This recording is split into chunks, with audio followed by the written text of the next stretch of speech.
Hello, अभिनंदन. पियुषजींना खुर्ची.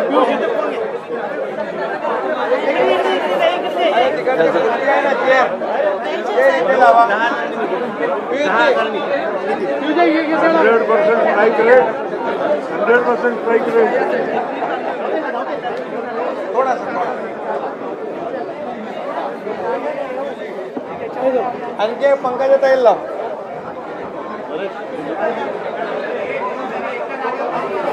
सुरू करता सर तुम्हीच बोला. तुम्ही बोलता. आपण बोलायचं. तुम्ही 2-2 मिनिटं बोला ना. मी बोललोच आहे ऑलरेडी. मी आत्ताच बोललो. तुम्हीच बोला किंवा दादाला बोला, दादा बोलतो. तुम्ही बोला. माननीय राज्याचे मुख्यमंत्री एकनाथराव शिंदे साहेब, देवेंद्रजी, प्रफुल्लभाई रामदास आठवले साहेब, पियुष गोयल साहेब, चंद्रशेखर बावनकुळेजी, नीलमताई गोरे, सर्व महायुतीचे सन्माननीय उपस्थित असणारे मान्यवर नेते, पदाधिकारी, कार्यकर्ते आणि पत्रकार मित्रांनो, आपण आज सकाळी काउंटिंग सुरू होईपर्यंत प्रत्येकजण आपापले परीनं अंदाज व्यक्त करत होते. काल तर मी स्वतः वेगवेगळ्या चॅनलला बघत होतो, म्हणजे आम्ही तिघं कशातच नसल्यातच जमा होतो. बाकीच्यांच्या गाड्या फिरवणं, ड्रायव्हिंग करणं, इकडं जाणं तिकडं जाणं, इतकं काही सुरू होतं की आम्ही पहिल्यांदा 1:45च्या पुढं जाऊ आम्हाला वाटत होतं. कालचं सगळं बघितल्यानंतर आम्हाला वाटायला लागलं की आपण कुठंतरी खाली जातोय का काय. परंतु महाराष्ट्रातल्या जनतेने विकासाकडे बघून महायुतीला प्रचंड अशा प्रकारचं जे यश प्राप्त करून दिलंय, त्याबद्दल महाराष्ट्रातल्या तमाम जनतेचं महायुतीच्या वतीनं, व्यक्तिशः माझ्या वतीनं मी त्यांना मनापासून धन्यवाद देतो, मनापासून आभार मानतो. सगळेच कार्यकर्ते राबले, उमेदवार राबले, सगळे सहकारी घटक पक्षाचे, मित्र पक्षांचे सगळे आमचे सहकारी त्याच्यामध्ये स्वतःला झोकून दिलं आणि सगळ्यांनी ही निवडणूक आपली स्वतःची निवडणूक आहे असं समजून त्या ठिकाणी कामाला लागले. आमच्या ज्या योजना होत्या, योजनांच्याबद्दल थोडीशी चेष्टा मस्करी करण्यात आली, आम्हाला त्याच्यामध्ये दोष देण्यात आला, आमची थोडंसं टीका टिप्पणी करण्यात आली की राज्य कंगाल केलं, अमुक झालं तमुक झालं. परंतु नंतर त्यांचे जाहीरनामे बाहेर आल्यानंतर आम्हाला ते दिसलं की हे काय चाललेलं आहे, कसं चाललेलं आहे, कुठलाही हिशोब न ठेवता अशा प्रकारचे जाहीरनामे बाहेर आले आणि आपण सगळ्यांनी त्या ठिकाणी पाहिलं. आम्ही मुळात काय केलं, लोकसभेच्या निवडणुकीच्या निमित्तानं आम्हाला मोठं अपयश आलं. म्हणजे महाराष्ट्रामध्ये आम्हाला तिघांनाही वाटलं नव्हतं की बाबा अशा प्रकारचं आपल्याला अपयश मिळेल, परंतु ते मिळालं. आम्ही ते मान्य केलं, त्याच्यातून आम्ही पुन्हा सावरण्याचा प्रयत्न केला. अर्थसंकल्प सादर करत असताना आम्ही सरकारमध्ये तिघांनी मिळून काही योजना जाहीर केल्या. त्या योजना इतक्या पॉप्युलर झाल्या, त्याच्यामध्ये लाडकी बहिणा म्हणजे गेम चेंजरच ती योजना झाली. अंडर करंट असा का बहिणींनी दाखवला की मी सगळे उताने पडले, सगळे आडवे झाले. एक माझं स्वतःचं स्पष्ट मत आहे, प्रत्येकाची वेगवेगळी मतं असू शकतात आणि उलट आमच्यावर आता जबाबदारी वाढलेली आहे. कारण एवढ्या प्रचंड बहुमताने, म्हणजे मी तर जसा राजकारणात आलोय तसं 222 आणि 225 महायुतीला किंवा कुठल्याही आघाडीला महाराष्ट्रामध्ये तरी कधी असं यश मिळालेलं माझ्या तरी पाहण्यात नाही, माझ्या तरी ऐकवत नाही. कदाचित पूर्वीचा काळ वेगळा काँग्रेसचा असेल, त्यावेळेस कधी झालं असलं तर माहिती नाही, परंतु बाकीचे विरोधक नगण्य होते त्यावेळेसची गोष्ट. परंतु अलीकडच्या काळामध्ये जसं आम्हाला समजतंय तसं तर एवढं प्रचंड यश हे पहिल्यांदाच मिळालेलं यशाने आम्ही हुरळून पण जाणार नाही आणि आम्ही अतिशय जमिनीवर पाय ठेवून आता म्हणजे जसे जसे ते आकडे आम्हाला दिसत होते तसे तसे तसे फायनान्सच्या गोष्टी माझ्या डोळ्यासमोर येत होत्या. मी देवेंद्रजींना पण फोन केला तेव्हा म्हटलं देवेंद्रजी खूप काही काम करावं लागेल. एकनाथरावजींना पण तसं सांगितलं की फार आर्थिक शिस्त आपल्याला त्याच्यामध्ये आणावी लागेल आणि आम्ही आणू. त्याच्यात आम्हाला हे नवीन नाही आहे, आम्ही सगळे अनुभवी माणसं, आम्हाला त्याच्यामध्ये कुठली काही अडचण नाही. आणि शिवाय आमच्या पाठीशी केंद्र सरकार आहे, तो आम्हाला खूप मोठा एक आधार आहे, एक आमच्या पाठीशी एक मोठा भक्कम अशा प्रकारचा भरोसा आहे. आणि त्याच्यामुळं ह्या सगळ्या ज्या काही गोष्टी झालेल्या आहेत, आता विरोधक टीका करतात की बाबा बॅलेट पेपरनी घ्यायला पाहिजे होतं, मग बॅलेट पेपरने लोकसभेला पण घ्यायला पाहिजे होतं. लोकसभेचा निकाल लागला की तो बरोबर, आणि इथला निकाल लागला की मग बॅलेट पेपर यायला पाहिजे, मग मशीन काय EVM बरोबर नाही, असं नाही चालत. आता झारखंड पण आमच्या हातनं गेलंच ना, आम्ही कुठं काय म्हणतो. ठीक आहे, त्या जनतेने कौल दिलेला आहे, तशा पद्धतीनं महाराष्ट्रातल्या विशेषतः महाराष्ट्रामध्ये बऱ्याचदा आपले जे 6 रिजन आहेत ना, मराठवाडा, विदर्भ, पश्चिम महाराष्ट्र, कोकण, मुंबई, अशा सगळ्या वेगवेगळ्या रिजनमध्ये, नाशिक, सगळीकडेच तुम्ही बघितलं तर सगळीकडे महायुती जोरात चालली. असं कुठं नाही की मागच्या वेळेस कसं झालं, आम्हाला झटका दिला तो मराठवाड्याने दिला, आमची एकच जागा त्यावेळेस भुमरे साहेबांची आली संभाजीनगर सिटीतली, बाकीकडे सगळीकडे आम्हाला दारुण पराभवाला सामोरं जावं लागलं. आणि तसं ह्या वेळेस झालं नाही. तुम्ही जर अंदाज घेतला तर सगळीकडेच चांगल्या प्रकारे महायुतीला यश मिळालं. काही जागा गेल्या त्या फार थोड्या मतांनी त्या बाबतीमध्ये गेलेले आहेत, असंही चित्र. आणि मीडियावाल्यांनो, मला एक, तुम्हाला इलेक्ट्रॉनिक पण आहे, प्रिंट पण मीडिया आहे, मला एक कळत नाही, तुम्ही खऱ्या बातम्या देत चाला ना. जे खऱ्या देत नाही त्यांना मला म्हणायचं, तुम्ही बाकी सगळे खऱ्या बातम्या देतात, त्याच्याबद्दल दुमत नाही. पण मी TV चालू केलं आणि अजित पवार पोस्टल बॅलेटमध्येच मागं, मी विचारतोय तिथं फोन करून, ते म्हणले नाही दादा आपण पुढं आहे. आता माझं लीड 1,02,000 मताधिक्य मी मिळवलंय आणि खुशाल तुम्ही दाखवताय अजित पवार मागं, अजित पवार मागं. मग काही जण म्हणलं का रे असे दाखवतायत, TRP त्याच्याशिवाय वाढत नाही. अरे तुमच्या TRPला आम्हाला का मातीत घालताय, आमची का बदनामी करताय. त्याच्यामध्ये मी नंतर पुन्हा अधिकाऱ्यांच्याकडनं माहिती घेतली की नक्की पोस्टल बॅलेट किती झाले. पोस्टल बॅलेटमध्ये पण आम्ही पुढं होतो आणि रेग्युलर मतदानामध्ये पण पुढं होतो. सांगायचं तात्पर्य की बाबा तुमच्यावर सगळ्या चॅनलवर जनतेचा एवढा विश्वास आहे, म्हणजे विश्वास नाही ते सकाळच्या 9 वाजताच्या भोंग्यावर विश्वास नाही, पण बाकीच्यांवर फार विश्वास आहे. माझं एवढंच म्हणणं आहे की खऱ्या बातम्या दिल्या तर काही वाईट होणार नाही. पण खूप चांगलं यश मिळालं. अजून पण काही काउंटिंग चालू आहे, काही ठिकाणी रिकाउंटिंग मागितलेलं, ठीक आहे, तो त्यांचा प्रत्येकाचा अधिकार आहे. पण खरोखरीच सगळ्याच राज्यातली जबाबदारी महायुतीवर वाढलेली आहे आणि त्या उलट आम्हाला अधिक जास्त बारकाईनं इथून पुढं काम करावं लागणार आहे. कारण एवढं दैदिप्यमान यश ह्या सगळ्यांनी मिळून दिलेलं आहे आणि जनतेचे मानावे तेवढे आभार कमीच आहेत. म्हणजे काय आता त्यांच्याकरता, म्हणजे त्यांच्या ऋणातच आम्ही राहू इच्छितो. आणि 5 वर्ष अक्षरशः अतिशय एकोप्याने ही युती शेवटपर्यंत कशा पद्धतीनं काम करेल आणि जनतेने टाकलेल्या विश्वासाला कुठल्याही परिस्थितीमध्ये तडा जाऊन दिला जाणार नाही. अतिशय चांगल्या पद्धतीनं राज्याच्या सर्वांगीण विकासाच्या करता जसं आम्ही विकास हा केंद्रबिंदू मानून पुढं गेलो, तशाच पद्धतीचं काम हे इथून पुढच्या काळामध्ये देखील महायुतीच्या वतीनं त्या ठिकाणी चालेल, अशा प्रकारची खात्री मी आपल्या पत्रकार मित्रांना पण देतो आणि आपल्यामार्फत महाराष्ट्रातल्या तमाम जनतेला देतो. पुन्हा एकदा मतदार बंधू भगिनींचं, सर्वांचं, मीडियाचं, इलेक्ट्रॉनिक, प्रिंट, सर्वांचं मी मनापासून आभार मानतो, मनापासून धन्यवाद देतो. धन्यवाद. अरे मराठी मातृभाषा अभिजात भाषेचा दर्जा आत्ताच दिलाय ना, लगेच विसरायला लागला. नाही ते दिल्लीत बोलतात. मी माझी भावना मगाशीच मांडली आहे की केवळ आत्ता एवढंच सांगेन की महाराष्ट्राच्या जनतेसमोर आम्ही नतमस्तक आहोत. जनतेने ज्या प्रकारचा विजय दिलेला आहे, खऱ्या अर्थानं हा विजय एक प्रकारे आमची जबाबदारी वाढवणारा विजय आहे. देशाचे प्रधानमंत्री मोदीजींवर महाराष्ट्राने दाखवलेला विश्वास आहे आणि त्यामुळे आता आम्हाला खूप काम महाराष्ट्रामध्ये करावं लागेल याची आम्हाला जाणीव होते आहे. म्हणून पुन्हा एकदा महाराष्ट्रातल्या सगळ्या मतदारांच्या चरणी आम्ही नतमस्तक होतो आणि त्यांना आश्वस्त करतो की त्यांनी जो विश्वास दाखवला आहे त्या विश्वासाला आम्ही तडा जाऊ देणार नाही. सगळ्यांचे अतिशय मनापासून आभार.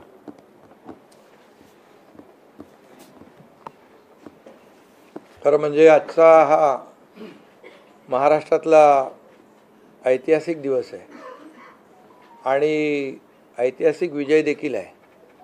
आतापर्यंतच्या अनेक वर्षांच्या निवडणुका आपण पाहिल्या, परंतु ही निवडणूक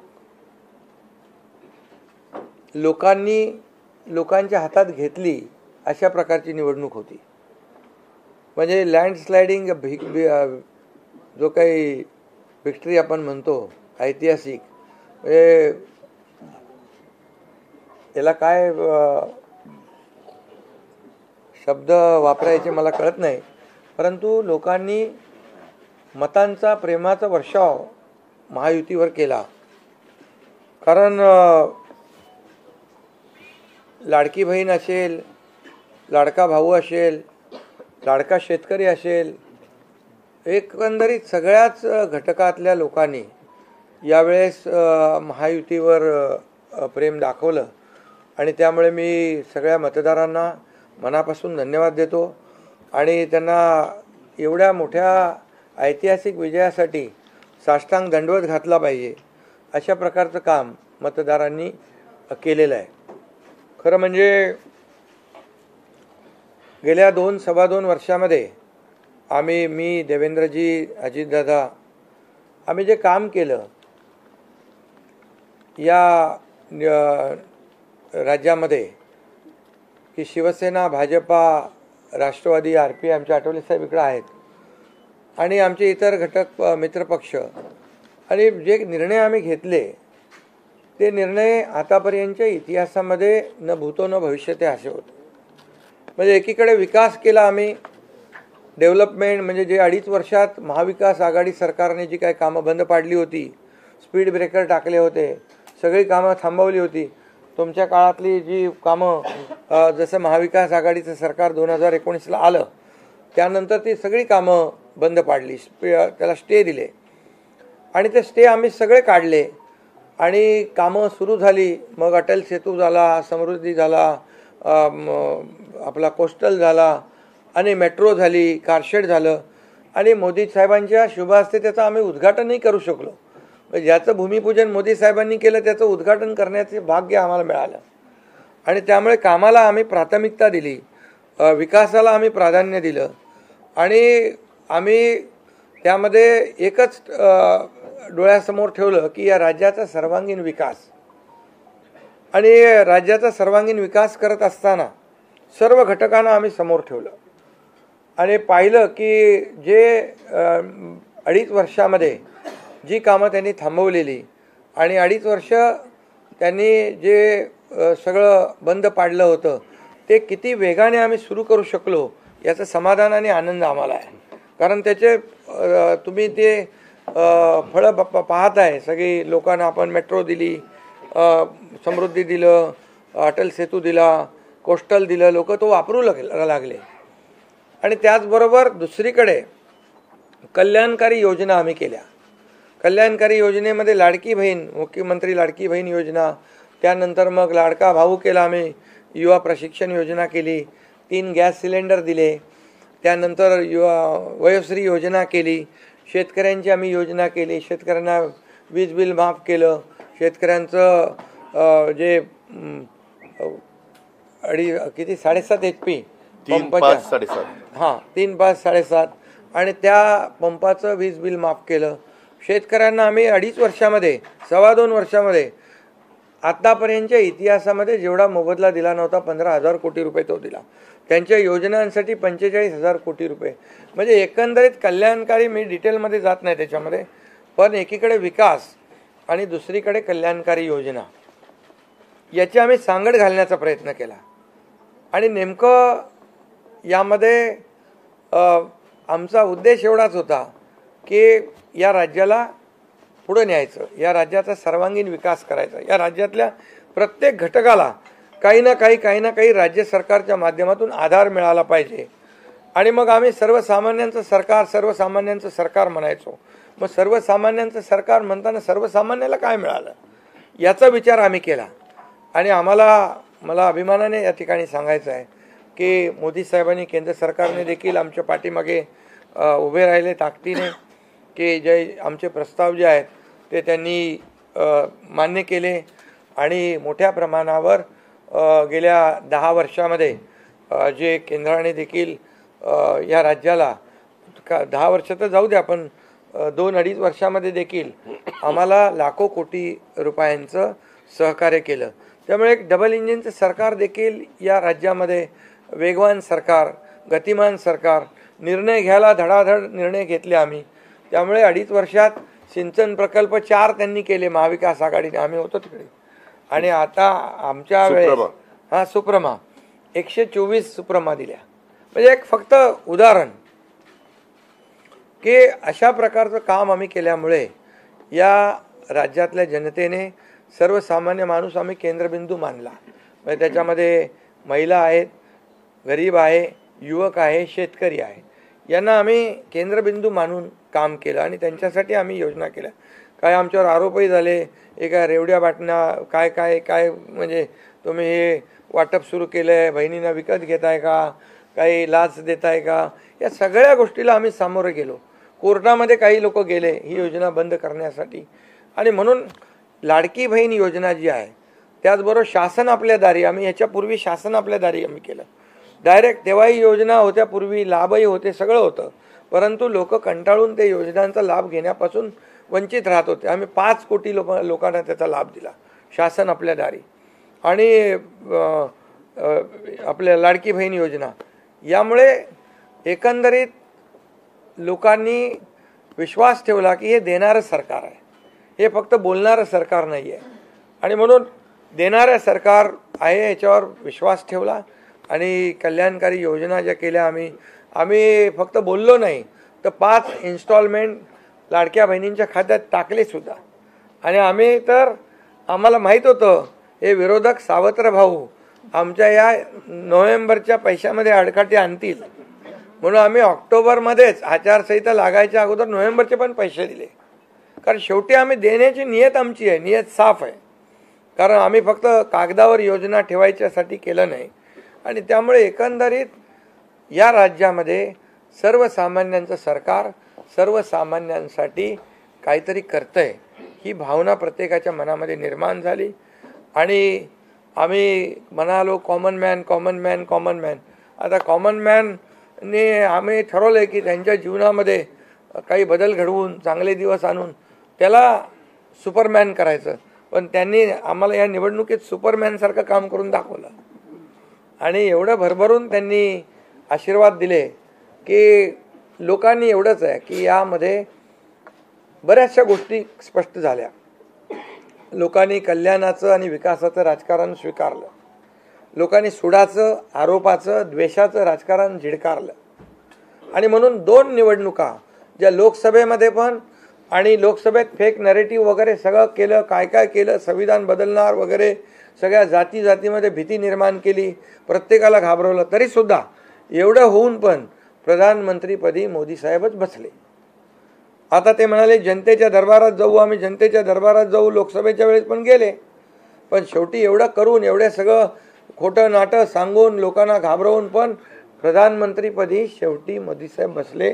आणि आताही म्हणाले आम्ही जनतेच्या दरबारात जाऊ. आता जनतेने त्यांना जो काय मॅन्डेट द्यायचा तो दिलेला आहे. आणि त्यामुळे जनतेने पूर्णपणे विकासाला आणि कल्याणकारी योजनांना स्वीकारलेला आहे. यामध्ये लोक रोज, आमचं सरकार स्थापन झाल्यापासून रोज सरकार पडणार, रोज आम्हाला 3-4च शब्द ठेवले होते त्यांनी. ते शब्द तुम्हाला माहीत आहे, मी ते परत त्याचा उच्चार करू इच्छित नाही. पण 4था शब्द होता का? नाही. पण आम्ही त्याला आरोपाने उत्तर नाही दिलं. आम्ही कामातून उत्तर दिलं त्याला. आणि कामातून उत्तर दिलं आणि ते काम लोकांना भावलं की बाबा हे काम करणारे लोक आहेत आणि काम सर्वसामान्य लोक आहेत. मी स्वतःला काय समजायचो, CM म्हणजे चीफ मिनिस्टर, मी म्हणायचो कॉमन मॅन आहे. आता कॉमन मॅनमध्ये मी जायचो. आता आमचे दोन्ही उपमुख्यमंत्री, दोन्ही आम्ही 24/7 काम करत होतो. आणि याच्यामुळे घरी बसून सरकार चालवता येत नाही, फेसबुकवरून सरकार चालवता येत नाही हे स्पष्ट झालेलं आहे. आणि म्हणून आम्ही लोकांच्या, बाळासाहेब सांगायचे, कार्यकर्ता घरात नाही लोकांच्या दारात शोभून दिसतो. शासन आपल्या दारी आम्ही घेऊन गेलो, शासन आपल्या दारी घेऊन गेलो आम्ही. आणि म्हणूनच आज बाळासाहेबांच्या विचारांनी आम्ही सरकार स्थापन केलं 2019ला मोदी साहेबांच्या आशीर्वादाने. आणि 2019ला जे सरकार स्थापन व्हायला पाहिजे होतं ते सरकार स्थापन झालं नाही, ते लोकांनी बरोबर लक्षात ठेवलेलं आहे. लोक ते विसरलेले नाहीत. आणि म्हणून या निवडणुकीत देखील कोण कुठल्या पक्षाचा, आता तुमचा कुठला पक्ष आहे? तुमचा राष्ट्रवादी घड्याळ. आता तो कोणाचा आहे ते लोकांनी ठरवलं. आणि शिवसेना कोणाची तेही ठरवलं. आणि लोकांनी ते ठरवलं. त्यामुळे आता बऱ्याचशा गोष्टी त्या स्पष्ट झालेल्या आहेत, बऱ्याचशा गोष्टी स्पष्ट झाल्या. आणि मला समाधान आहे की 2019ला 56 जागा आल्या होत्या आणि त्या 56 मला वाटतं आताही 56 जागा आल्या, अजून चालू आहे. पण एकंदरीत आत्ताच्या पर्यंत म्हणजे विकासाला लोकांनी महत्त्व दिलं. मोदीजींनी, आता अमित भाई असतील, नड्डाजी आहेत, तिथं पियुषजी आहेत, केंद्रीय मंत्री आपले भूपेंद्रजी आहेत, राजनाथ सिंगजी, बऱ्याच सगळ्या लोकांनी, आठवले साहेब तर आपल्या सोबतच आहेत, आठवले साहेब सोबत 100%. तर एकंदरीत आपण सगळ्यांनी या निवडणुकीमध्ये एकत्र येऊन काम केलं. आता एकत्र येऊन काम केलं, आता त्याच्यामध्ये काही लोकांनी म्हणा त्याचा अर्थ वेगवेगळा काढला. मोदी साहेब म्हणाले एकत्र या, विकासासाठी एकत्र या. आता लोकांना आवाहन केलं, जसं आम्ही काय त्याच्यामध्ये जातीपाती धर्माचा उल्लेख केला नाही, पण मतदानासाठी एकत्र या, विकासासाठी एकत्र या, या राज्याला पुढे घेऊन जाण्यासाठी एकत्र या, असं आवाहन करणं काय चुकीचं आहे. आणि लोकांनी ते एकत्र येऊन एकजुटीचं दर्शन या निवडणुकीमध्ये घडवलं. आणि मतांची टक्केवारी वाढली, मतदानाची टक्केवारी वाढली, महिलांच्या, आमच्या लाडक्या बहिणींच्या टक्केवारी वाढली. आतापर्यंत महिलांचं टक्केवारी कमी असायची पुरुषांपेक्षा, पण यावेळेस ती टक्केवारी जास्त आहे. आणि म्हणून लाडक्या बहिणी आमच्या ज्या आहेत त्या लाडक्या बहिणींनी सावत्र भावांना चांगला जोडा दाखवलेला आहे. आणि आम्ही म्हणायचो ना, खोडा घालणाऱ्यांना जोडा दाखवा. तर एकंदरीत ही निवडणूक जी आहे, ही निवडणूक विकासाच्या अजेंड्यावर, कल्याणकारी योजनांच्या ह्याच्यावर आणि जे विचार आहेत, आज आमचे शिवसेना म्हणून बाळासाहेबांचे विचार आहेत, दिघे साहेबांची शिकवण, मोदीजींची जे काही जो त्यांचा सपोर्ट आहे, केंद्राचा सपोर्ट आहे, या सगळ्या गोष्टी ज्या आहेत या निवडणुकीमध्ये कामी आल्या. शेवटी लोकांना काय पाहिजे? लोकांना शिव्याशाप नको आहे, लोकांना आरोप प्रत्यारोप नको आहे, लोकांना सुडाचं राजकारण नको आहे. लोकांना हवं आहे डेव्हलपमेंट हवं आहे. आणि विकास आणि विकास यावर आम्ही भर दिला. आणि आज त्यामध्ये किती आरोप केले, खोटे बोला, आपण रेटून बोला. आता अजितदादा मगाशी म्हणाले की तुम्ही पण काय काय ते बातम्या अशा, सकाळी तर अशा बातम्या चालल्या होत्या की बोला आमचा काय कार्यक्रम होतो का काय, आमचा करेक्ट कार्यक्रम करायचं चालू. तर याच्यामध्ये खूप चांगलं निर्णय झाला, चांगला एक आपला ऐतिहासिक विजय झालेला आहे. आणि त्यामुळे खऱ्या अर्थाने आमची जबाबदारी वाढलेली आहे. आता या सगळ्या ज्या काही जे घेतलेले आम्ही निर्णय आहेत, हे आमचा एकही निर्णय कागदावर राहिलेला नाही. मी त्या सगळ्या निर्णयात जाऊ इच्छित नाही, पण एकही निर्णय आम्ही कागदावर ठेवला नाही. कुठली योजना आहे ती कार्यान्वित केली आम्ही. आणि त्यामुळे जो लोकांचा विश्वास, शेवटी यापूर्वी देखील आपण पाहिलं की काँग्रेस सरकार ज्या ठिकाणी असतील त्यांनी किंवा महाविकास आघाडी ज्यांनी काही निर्णय घेतले, काही आश्वासनं दिली, ती पाळली नाहीत. आश्वासनं दिली, नंतर कर्नाटकमधलंच आश्वासन घ्या, हिमाचलमधलं घ्या, आपल्या राजस्थानमधलं घ्या पूर्वीचं, की त्यामध्ये आश्वासन दिल्यानंतर निवडून आल्यानंतर केंद्राकडे पैसे मागायला लागले. आमच्याकडे पैसे नाही, हमारे पास पैसे नाही आहे. असं आम्ही केलं नाही. आम्ही जे बोललो, आमची हातपाय काय म्हणतो त्याला, पांघरून पाहून आम्ही पाय पसरले. हां, ते आम्ही अंतरून पाहून पाय पसरले. आणि ज्या योजना आम्ही केल्या, या योजनांचं पूर्णपणे त्याच्यामध्ये कुठलीही योजना बंद होणार नाही याची आम्ही काळजी घेतली. सगळे नियम आम्ही पाळले, सगळ्या RBIच्या केंद्र सरकारच्या गाईडलाईन आम्ही पाळल्या, कुठलंही व्हायलेशन आम्ही केलं नाही. आर्थिक दृष्टिकोनातून जे जे काही आम्ही नियोजन करायचं ते केलं. आणि त्यामुळे त्यांना लोकांनी खोटं ठरवलं. ते आम्हाला म्हणाले, तुम्ही लाडकी बहीण योजना देताय, पैसे कुठून आणणार, पैसे कुठून, हे फसवं आहे. आणि त्यांनीच आमची योजना चोरून नंतर त्यांच्या वचननाम्यामध्ये टाकली. मग तुम्ही कुठून आणणार? म्हणजे लोकांना कळलं की हे फक्त बोलतायत, करणार नाहीत. आणि विश्वासाचा भाग आहे. आम्ही 2-2.5 वर्षामध्ये जे करून केलं ते लोकांसमोर आहे. आम्ही कुठलंही काही याच्यामध्ये लपवाछपवी केली नाही. जे आहे ते स्पष्टपणे आम्ही मांडलं लोकांच्या समोर. लोकांच्या दरबारामध्ये आम्ही गेलो आणि लोकांना काम आवडतं, लोकांना विकास पाहिजे, लोकांना कल्याणकारी योजना पाहिजेत, ते आम्ही देण्याचा प्रयत्न केला आणि विकासाकडे या राज्याला नेण्याचा आम्ही प्रयत्न केला. यामध्ये केंद्राचा आम्हाला खूप मोठ्या प्रमाणावर सपोर्ट मिळाला. 10 वर्षामध्ये, मी तो आकडा अगोदर पण मी सांगितला होता, मनमोहन सिंग प्रधानमंत्री होते, 10 वर्षात राज्याला त्यांनी 2 लाख कोटी दिले. पण यावेळेस 10 वर्षामध्ये मोदीजींनी 10 लाख कोटी दिले.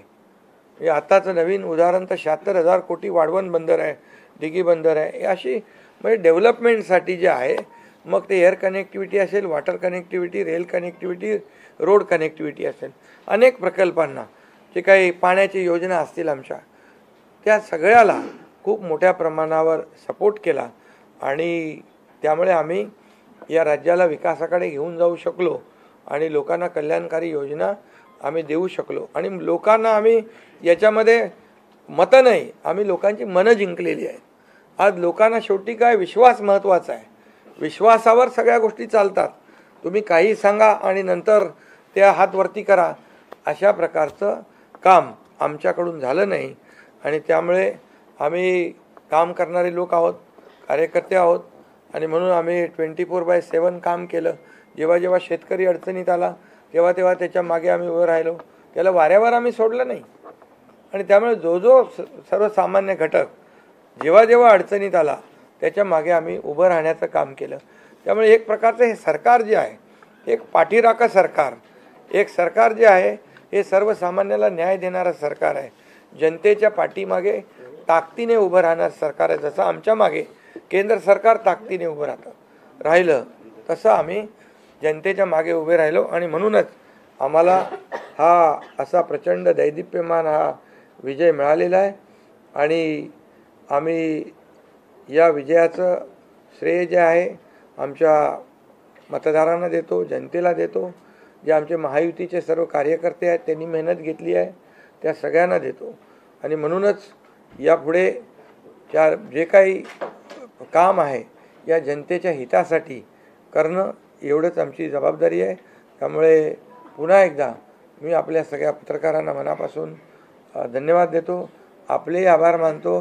आणि आता इथून पुढे तुम्ही खऱ्या चांगल्या बातम्या दिल्या तर तुमचा TRP वाढत जाईल. आमचे प्रकल्प जे आम्ही सुरू केलेत त्याच्या बातम्या द्या, लोकांच्या फायद्याचे जे प्रकल्प आहेत त्याच्या बातम्या द्या.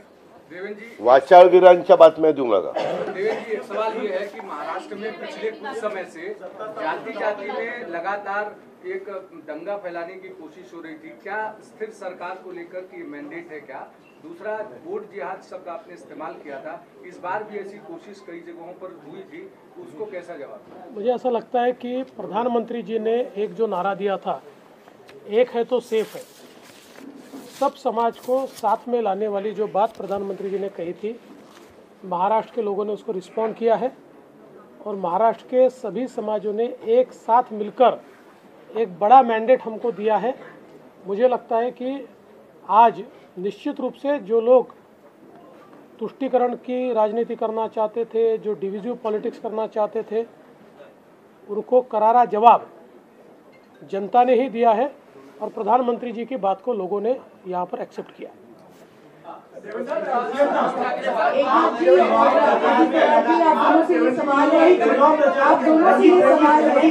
एनसीपी और शिवसेना आप दोनों को लेकर ये आरोप लग रहे थे बार बार, आप दोनों के लिए साथ की लड़ाई थी शिवांगी ठाकुर जी न्यूज एकता जी और अजीत पवार जी की नकली है। क्या आपको लगता है आज के बाद ये आरोप अब जनता ने जवाब दे दिया है, आपकी ओर से क्या जवाब दिया जाएगा, क्योंकि असली और नकली का फैसला जनता ने दिखाया ना। अभी आपने पहले ही बोल दिया ना। नहीं, आपकी ओर से जानना चाहते हैं, क्योंकि देखिए बार-बार नहीं, देखिए जनता ने आज बता दिया है, असली नकली में मैं जाऊंगा नहीं, लेकिन बाला साहब ठाकरे जी की विचारधारा वाली जो शिवसेना है, शिवसेना भाजपा की गठबंधन वाली जो शिवसेना है, एक विचारधारा वाली शिवसेना आज लोगों ने तय कर लिया है। कौन है, मैंडेट दिया है लोगों ने आज। अभी तो मुझे लगता है वो तो अभी उनको तो हम कैसे रोकेंगे, वो तो और कुछ ना कुछ बोलते रहेंगे, लेकिन जनता की अदालत में जाने के बाद उनको भी दिखाया है और हमें भी दिखाया है।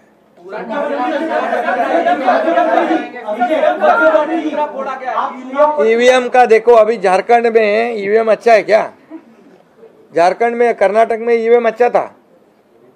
जब भी अभी वो लोग पहले जब जीतने के बाद बोलते ईवीएम अच्छा है, इलेक्शन कमिश्नर अच्छा है, वो लोग तो सुप्रीम कोर्ट तक तो उनको सलाह मशवरा देते हैं उनको। वो जो यंत्रणा उनके बाजू से, मतलब उनके फेवर में रिजल्ट आते अच्छी है। अभी तो वोटर लिस्ट पे भी उन्होंने ऑब्जेक्शन लिया था। तो जब हार जाते हैं तो बोलते ये यंत्रणा खराब है, जीतते तो बोलते अच्छा है। ऐसा कैसा है?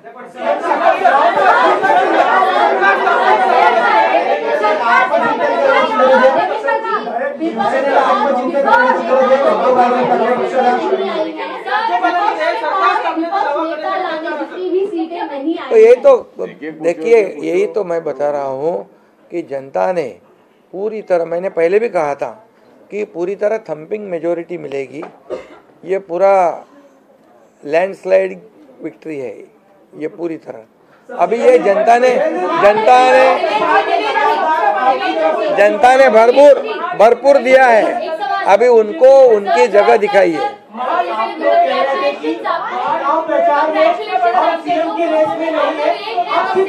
मुख्यमंत्री बनने वाला है, ऐसे में तीनों में कुर्बानी कौन देगा, इसको लेकर थोड़ा बताइए।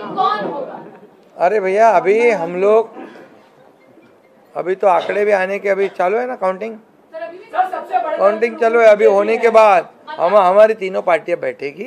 हम जैसे आपको बताते हैं, जैसे हमने सीटों का बंटवारा हुआ, हमें कोई मतभेद हमारे में नहीं थे, आज भी कोई मतभेद नहीं है। हम हमारे वरिष्ठ और हम लोग बैठकर उसके ऊपर निर्णय लेंगे। बच्चे हैं नई सरकार को लेकर के, तो क्या कब तक दावा पेश करेंगे गवर्नर के पास? अरे हमें करो ना, कब तक दावा पेश करेंगे गवर्नर के पास? क्योंकि अब 26 तारीख जो है वो डेट पिछली बार हुआ था, 5 साल पूरा हो गया। समय पे सब बराबर होगा। पहले तो तीनों पार्टियां अपना अपना नेता चुनती है। अभी रिजल्ट ही आने का है। रिजल्ट आने के बाद सारे एमएलएस को बुलाना पड़ता है, अपने अपनी पार्टी का नेता चुनते हैं, उसके बाद ये प्रक्रिया होती है। आप बिल्कुल चिंता मत करिए, तीनों पार्टियां साथ में बैठकर और अठौली जी का भी मशवरा हम लेंगे और इसका निर्णय करेंगे।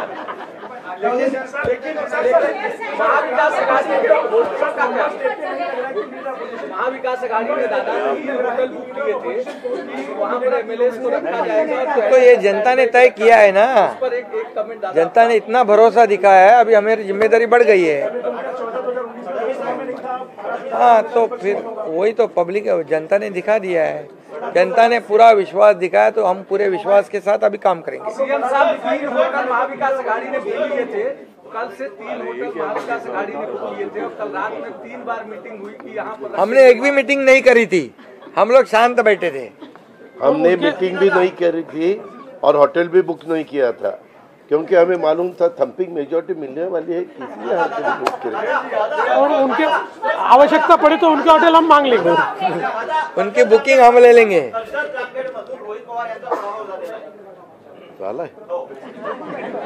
नाही बरेचसे झालेत ना, काँग्रेसचे मोठे बाळासाहेब थोरात आणि काय काय पृथ्वीराज चव्हाण, बहुत बहुत से लोगों का हुआ है।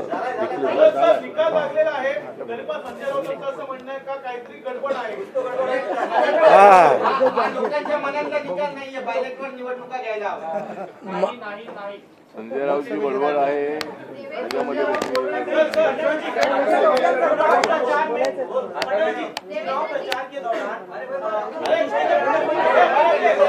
अरे भाई छोड़ो चला आता दोन प्रश्न मराठीत घेऊ आपण. संपला. महाराष्ट्रात बसलोय आणि मग संपू.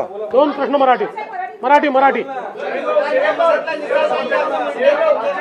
अरे जाने दो ना संजय, एक ही सवाल है क्या? आपका सवाल खत्म हुआ?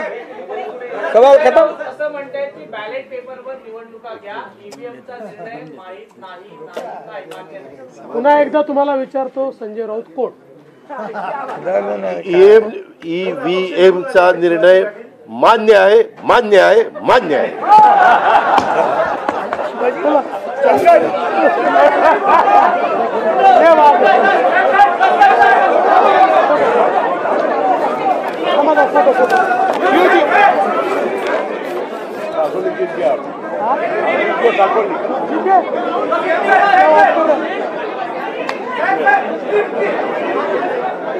आणि राम शिंदे 300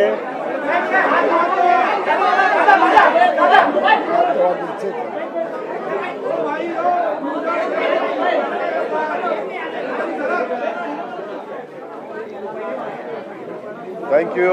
ओके चलो थँक्यू. राम शिंदे 354